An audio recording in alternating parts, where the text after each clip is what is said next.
നിങ്ങളൊരു short content creator ആണെങ്കിൽ നിങ്ങൾ നേരിടുന്ന ഏറ്റവും വലിയ പ്രശ്നമായിരിക്കും വ്യൂസ് ഫ്രീസ് ആകുന്നത്. അതായത് ഒന്നാമത് തുടക്കത്തിൽ നല്ല വ്യൂസ് ലഭിച്ചുകൊണ്ടിരുന്ന ഒരു വീഡിയോയിൽ പെട്ടെന്ന് വ്യൂസ് സ്റ്റോപ്പ് ആകുന്നു, അല്ലെങ്കിൽ സ്ഥിരമായിട്ട് ലഭിക്കുന്ന വ്യൂസ് എല്ലാ വീഡിയോസിനും ലഭിക്കുന്നില്ല എന്നതാണ്. അപ്പോൾ ഇതിന്റെ 5 റീസൺസ് ആണ് ഞാൻ ഈ വീഡിയോയിൽ പറയുന്നത്. ഇത് എങ്ങനെ ഒഴിവാക്കാമെന്നും നമുക്ക് നോക്കാം.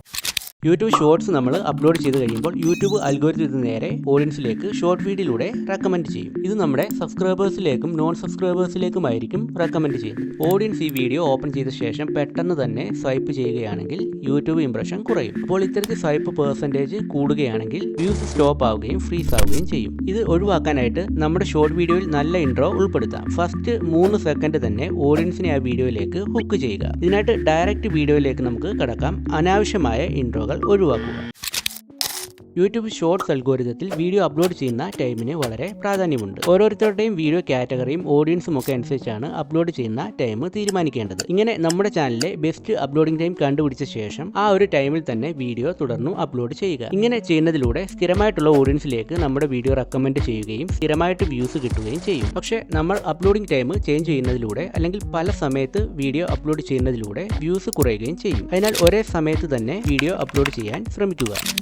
ലോങ് വീഡിയോസിലെ പോലെ തന്നെ ഷോർട്ട് വീഡിയോസിലും കൺസിസ്റ്റൻസി വളരെ അത്യാവശ്യമാണ്. ഇതിൽ മെയിനായിട്ട് ശ്രദ്ധിക്കേണ്ടത് അപ്ലോഡ് ചെയ്യുന്ന ദിവസവും വീഡിയോയുടെ ഡ്യൂറേഷനും ടൈമും ഒക്കെയാണ്. ഇതിൽ ടൈമിന്റെ കാര്യം ഞാൻ ഓൾറെഡി പറഞ്ഞു കഴിഞ്ഞു. ഇത് കൂടാതെ വീഡിയോയുടെ ഡ്യൂറേഷനിലും കൺസിസ്റ്റൻസി ഉണ്ടായിരിക്കണം. സ്ഥിരമായി ഏകദേശം ഒരേ ഡ്യൂറേഷനിൽ തന്നെ വീഡിയോ അപ്ലോഡ് ചെയ്യണം. കാരണം സാധാരണ അപ്ലോഡ് ചെയ്യുന്ന ഡ്യൂറേഷനേക്കാൾ കൂടുതൽ വന്നു കഴിഞ്ഞാൽ ആ വീഡിയോ സ്കിപ്പ് ചെയ്യാനുള്ള സാധ്യതയുണ്ട്. പിന്നെ വീഡിയോ അപ്ലോഡ് ചെയ്യുന്ന ദിവസവും ഇമ്പോർട്ടൻ്റ് ആണ്. ആഴ്ചയിൽ എത്ര വീഡിയോ അപ്ലോഡ് ചെയ്യുന്നുവോ അത്രയും തന്നെ സ്ഥിരമായിട്ട് അപ്ലോഡ് ചെയ്യുക. ഇതിലൂടെ സ്ഥിരമായിട്ട് ഓഡിയൻസിനെ ലഭിക്കും. കൺസിസ്റ്റൻസി കുറയുന്നത് മൂലം വ്യൂസ് കുറയുകയും ഓവറോൾ ഇംപ്രഷൻ കുറയുകയും ചെയ്യും.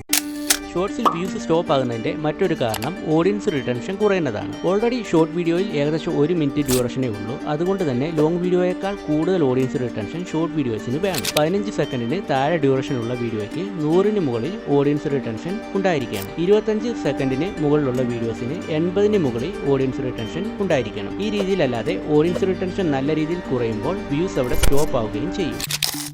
ലോങ് വീഡിയോസും ഷോർട്ട് വീഡിയോസും ഒരുമിച്ച് അപ്ലോഡ് ചെയ്യുന്നത് ചെറിയ ചാനലിൽ വരുത്തുന്ന ഒരു മിസ്റ്റേക്ക് തന്നെയാണ്. ലോങ് വീഡിയോസ് കാണുന്ന ഓഡിയൻസ് കൂടുതലും ഷോർട്ട് വീഡിയോസ് കാണാൻ താല്പര്യപ്പെടില്ല. അതുകൊണ്ട് തന്നെ വീഡിയോ ഓപ്പൺ ചെയ്യില്ല, വ്യൂസും ലഭിക്കില്ല. ഇങ്ങനെ ക്ലിക്ക് ലഭിക്കാതെ വരുമ്പോൾ നമ്മുടെ മറ്റു വീഡിയോസ് യൂട്യൂബ് ഷോർട്ട് ഫീഡിലൂടെ റെക്കമെൻഡ് ചെയ്യില്ല. ഇങ്ങനെ വരുമ്പോൾ ഇംപ്രഷൻസ് കുറയുകയും വ്യൂസ് സ്റ്റോപ്പ് ആവുകയും ചെയ്യും. അപ്പോൾ ഇത്രയും കാര്യങ്ങളാണ് ഷോർട്ട് വീഡിയോസ് ഫ്രീസ് ആകുന്നതിന്റെ മെയിനായിട്ടുള്ള കാരണങ്ങൾ. ഇതെല്ലാം തന്നെ ഷോർട്ട് വീഡിയോ ക്രിയേറ്റ് ചെയ്യുമ്പോൾ ശ്രദ്ധിക്കേണ്ടതാണ്. ഷോർട്ട് വീഡിയോ അപ്ലോഡ് ചെയ്യുമ്പോൾ നമ്മുടെ നീഷിൽ ഷോർട്ട് വീഡിയോ കാണാൻ താല്പര്യമുള്ള ഓഡിയൻസിനെ ബിൽഡ് ചെയ്തെടുക്കുക. തംബ്നെയിലിനും വളരെ ഇമ്പോർട്ടൻസ് ഉണ്ട്. അതുകൊണ്ട് തന്നെ ഐ ക്യാച്ച് ആയിട്ടുള്ള തംബ്നെയിൽ തന്നെ ഷോർട്സിൽ കൊടുക്കുക. ഷോർട്സിൽ എങ്ങനെ കൂടുതൽ വ്യൂസ് ലഭിക്കണമെന്നറിയാൻ ഈ വീഡിയോ ക്ലിക്ക് ചെയ്യുക.